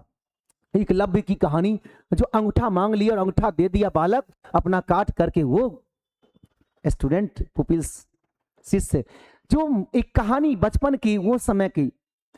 लेकिन सोचना चाहिए कि वो परवरिश उस आज का नहीं है, वो परवरिश उस जमाने की है जिस जमाने में लोग बचपन से ही, जब श्री आपका गणेश जी को जब माता पार्वती जब सिखाते थे बचपन में, हर चीज को ट्रेनिंग करते थे, सिखाते थे उसको, हर चीज को बताते थे। तो जब परीक्षा देने की बारी आया धीरे धीरे आगे बढ़ने का, ट्रेनिंग देने का, तो माता पार्वती गणेश जी को ले गए उस जगह पर जहाँ पे बहुत शोरगुल हो रहा था। बगल में बहुत लोग ना, वो जो क्या कहते हैं, बाजा, साउंड बजा रहा था, पीपू जैसा बिगुल बजा रहा था और ड्रम बजा रहा था, हल्ला कर रहा था, नंदी उंदी बगल में नाच रहा था। और माता पार्वती श्री गणेश को जो परीक्षण दे रहे थे, ट्रेनिंग करा रहे थे, वो बोलते क्या है श्री गणेश कि माते ये सभी मुझको बाधा पहुंचा रहे हैं, ये उनको डिस्टर्ब कर रहे हैं। तो उनकी माता एक बड़ी अच्छी ज्ञान की बात बोली कि उसको हम अपने शब्दों में कहना चाहते हैं कि रणभूमि में योद्धा का बस 2 ही मित्र होता है। रणभूमि में एग्जामिनेशन सेंटर पे स्टूडेंट के लिए 2 ही मित्र होगा, 2 ही उसका फ्रेंड होता है। रणभूमि में योद्धा के लिए 2 ही मित्र होता है, एक उसका अस्त्र, दूसरा उसका ध्यान। अगर अस्त्र हाथ में और ध्यान हट जाए तो फिर क्या होता है पता चल गया। ध्यान उसी तरह से एग्जामिनेशन में, स्कूल में बच्चा का 2 ही चीज होता है, एक उसका कलम कापी जो भी हो, अस्त्र शस्त्र, और दूसरा उसका कंसंट्रेशन। अभी आपका मोबाइल क्या है, एक उपकरण है, और दूसरा आपका कंसंट्रेशन। सबसे ज्यादा क्या जरूरत है सबको, हमको सबसे ज्यादा क्या जरूरत है सर? कंसंट्रेशन। ध्यान ही नहीं है तो मोबाइल चला रहे हैं, डाटा जा रहा है, पैसा लग रहा है, सब कुछ बैटरी भी जा रहा है, सब कुछ जा रहा है, सीखे नहीं रहे कुछ हो। कहाँ ध्यान है? नींद आ रहा है तो सो लीजिए, भूख लग रहा है खाना खा लीजिए। लेकिन जब इंसान चाहत की कोई अरमान लेता है तो फिर नींद और भूख सब कुछ उड़ जाता है। लेकिन आप उस तरह से अभी जागे ही नहीं है। ये नयन से आप देख रहे हैं, जिस नयन से लोग देखते हैं उस नयन से देखिए, जिस नयन से आप किसी चीज को अपनेपन की ओर देखते हैं। मन की नयन, मन की आंखें सुने होंगे, कब देखिएगा मन की आंखें? अपनेपन से चीज को सोचिए। तो ये बचपन में हर चीज को समझाना, बचपन की यादों को देखना, ये सब प्राचीन साहित्य में भी चीज देखा गया था, उस समय का ये चीज हुआ था सर। अगले आई, मध्ययुगीन अवधारणा कैसा हुआ, मेडिवल कंसेप्ट कैसा बना चाइल्डहुड का? बचपन जो था वो मध्ययुगीन काल में कैसा हुआ? सुनिए, फिलिप एरीज का सिद्धांत। ये सब जब क्वेश्चन आएगा तब को लगेगा वाह बताए हुए हैं सर। फिलिप एरीज का सिद्धांत क्या है कि इतिहासकार फिलिप एरीज, ये क्या था? एक प्रकार के इतिहासकार थे, ये एक प्रकार के हिस्टोरियन थे। तरक्की के अनुसार मध्य युग से पूर्व बचपन की स्वतंत्र अवधारणा नहीं थी। मध्य युग से पहले बचपन की एक अवधारणा नहीं था कि बचपन में बच्चा कैसा है, किस तरह का हो, कौन सा परवरिश में, इससे पहले नहीं था मध्य युग से पहले। सत्सु की आवश्यकताएं यानी कि व्यवस्था क्या होते हैं, सत्सुआ से व्यवस्था तक जाना यानी कि जो आप इन्फेंसी से लेकर के एडल्टहुड तक जाने की क्या प्रोसेस होता है, ये सब पहले नहीं था। अब क्या हुआ, सत्सुआवस्था, बाल्यावस्था, उत्तर बाल्यावस्था, मध्य बाल्यावस्था, किशोरावस्था, अब सब अवस्था हो गया ना। हर अवस्था के लिए पढ़ाई हो गया, हर अवस्था के लिए अलग अलग परवरिश हो गया, पहले ये सब नहीं था। हम सब रोजा रखे हैं सर, चलिए बहुत अच्छी बात है एमडी जी, बहुत अच्छा, ध्यान से पढ़िए और बेहतर करिए, है ना। हम रोजा रखिए। फास्टिंग क्यों करते हैं, एक बच्ची पूछ रही थी कि सर आप ट्यूसडे को फास्टिंग रखते हैं, हम सोच रहे थे उस समय कुछ बताना लेकिन नहीं बता पाए, तो हम बताते हैं। फास्टिंग केवल अन्न का ही नहीं रहता है, फास्टिंग मन का भी होना चाहिए। दूर हम अनाज से नहीं है, दूर हम ईर्ष्या, बैर, घृणा और अपराध से। जितनी फास्टिंग नहीं करते क्यों, जैसा और क्यों करते हैं, जैसा खाते हैं इंसान अन्न, वैसा ही उसका मन, वैसा ही उसका तन। ये मन, ये तन, ये सब कुछ अन्न पर डिपेंड करता है, फ्रूट पर, खाना पर। तो फास्टिंग रखते हैं ताकि हम लोग का बॉडी जो है वो थोड़ा रेस्ट मोशन में हो, रेस्ट हो, उसको बार बार वो कार्य करते करते थक चुका है, रेस्ट हो, और जब शांत होगा तो उसी में मन निवास कर रहा है, उसको शांत करेगा। शांत, शीतलता, महासागर की गहराई की तरह पानी को शीतलता में रखना, शांत हो जाए। लेकिन आजकल उल्टा होता है, आदमी फास्टिंग में चिड़चिड़ापन रहता है, गुस्सैल रहता है। मम्मी कुछ कहिए, मम्मी ये टेबल कहाँ रखे, माथा पर रख दो हमको। सुबह से हम देख रहा है कि हम फास्टिंग में ऐसे, अरे मम्मी ऐसा काहे कर रही हो, फास्टिंग में वो झगड़ा काहे कर रही हो, हल्ला काहे कर रही हो, शांत रहो ना। तो इससे अच्छा तक तुम खाना खा ही लेते हो। अगर जो भी ईश्वर हैं, परवरदिगार हैं, वो अगर अब मानती भी हो तो गुस्सा करने से वो खुश होते होंगे कि आपने इंसान को ऐसा भेजा जो मतलब इंसान के साथ सही व्यवहार नहीं कर रहा, वो भगवान के साथ क्या करेगा। भगवान ही तो धरती पर इंसान है, स्वर्ग और नरक कहीं ऊपर नहीं है, यहीं पर है। आप सब कुछ अगर परवरिश अच्छा है, आप इज्जत, प्रतिष्ठा, मान, मर्यादा, शोहरत सब कुछ अच्छे निवास कर रहे हैं, हंसते खिलखिलाते परवरिश में निवास कर रहे हैं, वही तो स्वर्ग है। हर घर में लड़ाई झगड़ा, कलेश, दुख, संकट, आफत, मुसीबत, दुख, बीमारी, ये तो नरक है। और क्या नरक है। भगवान ऐसा नहीं है कि कहें कि आओ यहाँ पे स्वर्ग में देंगे तुम्हारे निवास, फिर वहां तुमको अच्छा होगा, नहीं, वही स्वर्ग है। अभी आग में हाथ जलाएंगे तो हाथ हाथ घुसाएंगे तो हाथ बाद में जलेगा, अभी तुरंत जल जाएगा। कर्म जैसा करेंगे वैसा ही तुरंत फल मिल जाता है। तो इसलिए आदमी को सोचना चाहिए, नम्रता आना चाहिए, व्यवहारिक से, सांस्कृतिक से, परवरिश से, सब कुछ से, शीतलता। लोग बोलेंगे 10 लाइन, आप 2 लाइन में जवाब देंगे। अफसर का गुण देखें कितना शांत रहता है, गंभीर रहता है, समझदार रहता है। आप टीचर हैं, पेरेंट्स आएंगे मिलने के लिए, वो बेतरतीब कुछ बोल देंगे, आपको कुछ नहीं बोलना, जी सर, यस सर, जी सर, ठीक सर, सॉरी सर, हम ध्यान रखेंगे सर, आपके बच्चे हैं सर, हम प्रॉपर अपने बच्चे समझ करके पढ़ाते हैं, ध्यान रखेंगे सर।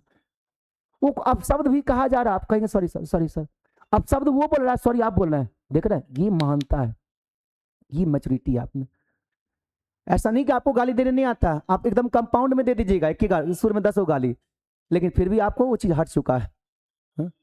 माता बुद्ध वाला वो बात सुने होंगे ना, कि जब गांव में गए तो गांव के लोग गाली देने लगा उनको, तो बोले कि आपकी बात खत्म हो गया तो मैं चल जाऊं। बोले बात, हम आपको गाली दे रहे हैं, गंदा गंदा गाली दे रहे हैं आपको, और आप कह रहे हैं बात खत्म हो जाए, आपको गुस्सा नहीं आता है।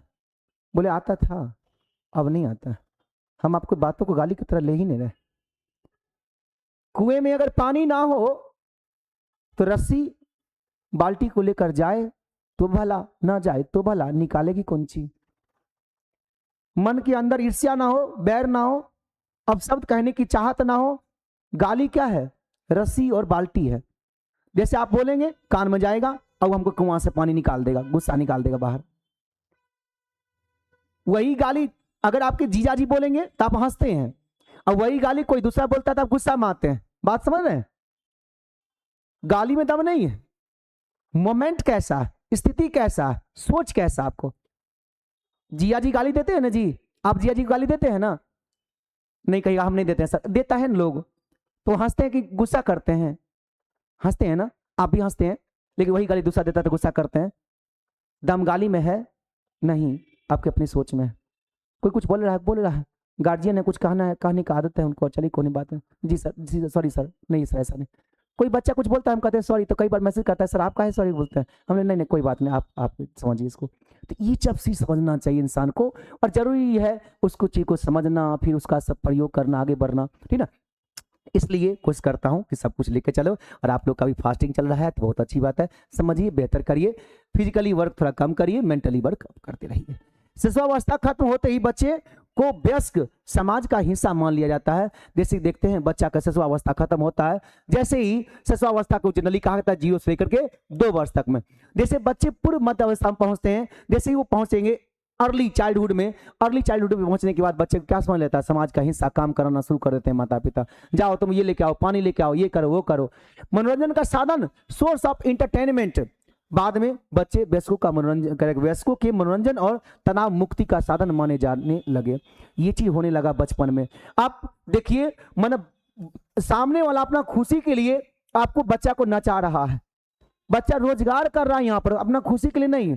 देखते हैं जब शादी विवाह होता है, बाजा उजा बजता है, वहां देखिएगा छोटा बच्चा को झुनझुना लेके बैठा रहता है, छोटा हो ही वो, कभी कभी लाइट लेके देखते हैं ना, सोशल मीडिया बहुत सारा वायरल होता है वीडियो कि शादी है किसी का, और जो ऐसे झुनझुना रहता है, उसके नहीं कोई आदमी मिला, छोटा बच्चा को लेके चलाया, वो बोला, वो बच्चा को गाना बज रहा, खुशी है ओकरा, तनी कोई मन में तमन्ना, अंदर से खुशी नहीं, उसको तो ये कर रहा है कि भाई जल्दी खत्म हो जाए गाना, हमको 300 रुपया में बात हुआ है, 300 रुपया ले और घर जाए, यही नहीं सोचा। वो आपको व्यस्तता का शिकार बन जाता है बच्चा।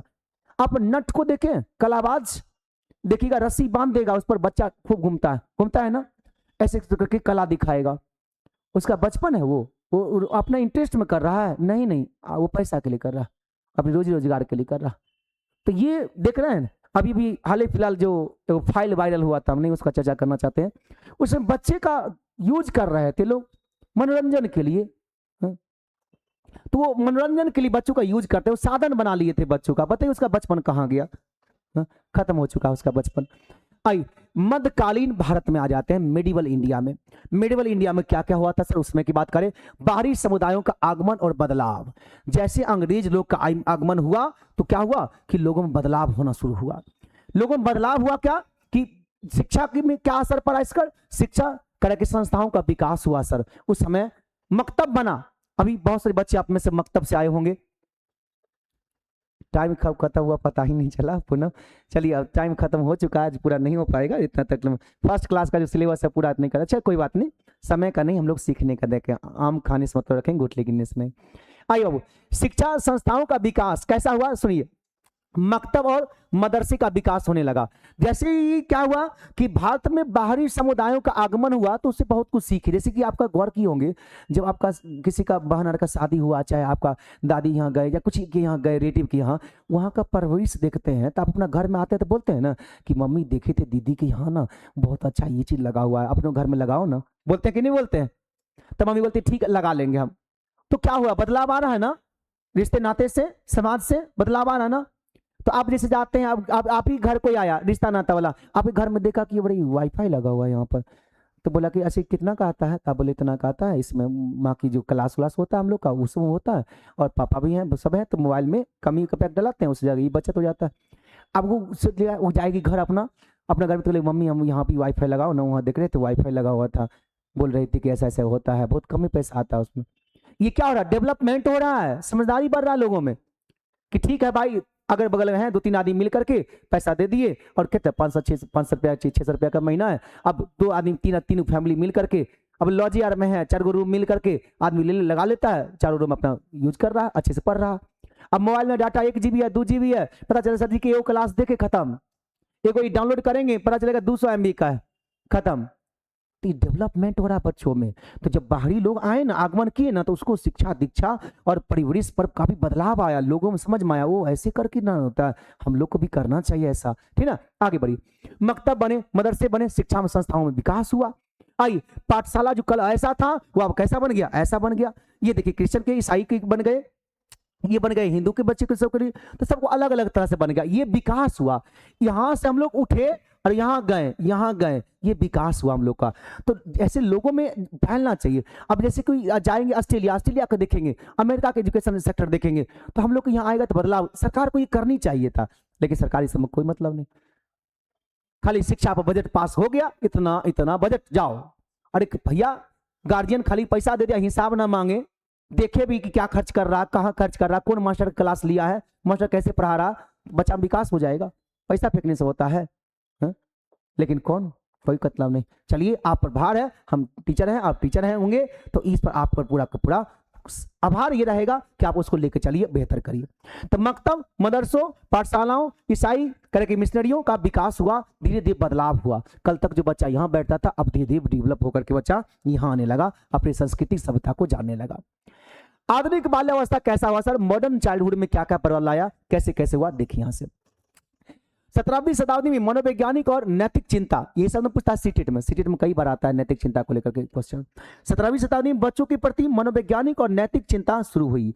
नैतिक चिंताएं शुरू हो जाएगी कब? 17वीं शताब्दी में। 17वीं शताब्दी बच्चों में क्या हुआ? मनोवैज्ञानिक, साइकोलॉजिकल और मोरल कंसर्न आ गया, बच्चों में नैतिकता आ गया, बच्चों में उसी को लेकर के मनोवैज्ञानिक आ गया। जॉन हॉल्ट और करके संस्थागत बाल अवस्था कैसा हुआ, इसको समझिए। जॉन हॉल्ट के अनुसार आधुनिक संस्थान बाल अवस्था एक नया आविष्कार है। आविष्कार है किसके? जॉन हॉल्ट के द्वारा, जिसमें बच्चों के कानून और अधिकारों पर विचार किया गया। ये सब पूछेगा एग्जामर में और आपको सीटेट में ऑब्जेक्टिव टाइप का आता है। जॉन हॉल्ट के अनुसार आधुनिक संस्थागत बाल अवस्था एक आविष्कार है, यानी आप बच्चा में वो चीज को लेके चलिए, children's law and right correct considered, उसको लेके चलिए, उसका एक बहुत डेवलपमेंट होता है, उसमें नई नई चीज बच्चे में क्रिएटिविटी होता है। वो जो उम्र होता है ना, उस उम्र में बहुत अच्छा लगता है। नोट्स यहाँ से बनाइए, नोट्स अलग से भी आपको मिलेगा। प्रिंट वाला जो है ना, A4 साइज का जो होता है बड़ा वाला कॉपी, जो फोटो कॉपी कराते हैं उसका पेज जो होता है वो A4 साइज होता है, प्रिंटेबल साइज, उसका नोट्स आपको मिल जाएगा। ये भी वाला मिल जाएगा, क्वेश्चन आंसर भी मिल जाएगा, लेकिन अपना मेहनत करिएगा, अपना सेल्फ नोट्स भी बनाइएगा अच्छा से। फिगर नहीं यूज करिएगा, लेकिन मेन कंटेंट यूज करिएगा, ताकि आप लिखिएगा ना तो राइट ब्रेन यूज होगा। पढ़ने में लेफ्ट ब्रेन काम करती है, लिखने में राइट ब्रेन काम करती है, क्रिएटिविटी, रीजनेबल, लॉजिकल काम होती है। तो यहाँ तक समझ आ गया कि 17वीं शताब्दी में मनोवैज्ञानिक और नैतिक चिंताएं की शुरू हुई थी। ये आधुनिक बाल अवस्था का बदलाव है, जो जॉन हॉल्ट ने बताए कि अनुसार संस्थागत बाल अवस्था एक नया आविष्कार है। बच्चे का जो चाइल्डहुड होता है वो एक आविष्कार का चीज होता है। वो खेल, जैसे जीन प्याजी क्या बोले थे, बच्चे नन्हे वैज्ञानिक हैं, तो बच्चे नन्हे वैज्ञानिक है, वो क्या करते हैं? आविष्कार करते हैं उसको। आइए, ये प्रश्न आपके एग्जाम में पूछे जाते हैं और कई बार 2019 से लेकर 2024 तक का क्वेश्चनों दे दिए। आप लोग क्वेश्चन बनाना वो दूसरी कला है, पहले सीखिए अच्छा से। समाजीकरण क्या है, यही प्रश्न उठेंगे। यही क्वेश्चन अगर पूछ देगा 10 नंबर में, 10 नंबर में पूछ देगा तो इसका जवाब देना है कम से कम 4 से 5 पेज में।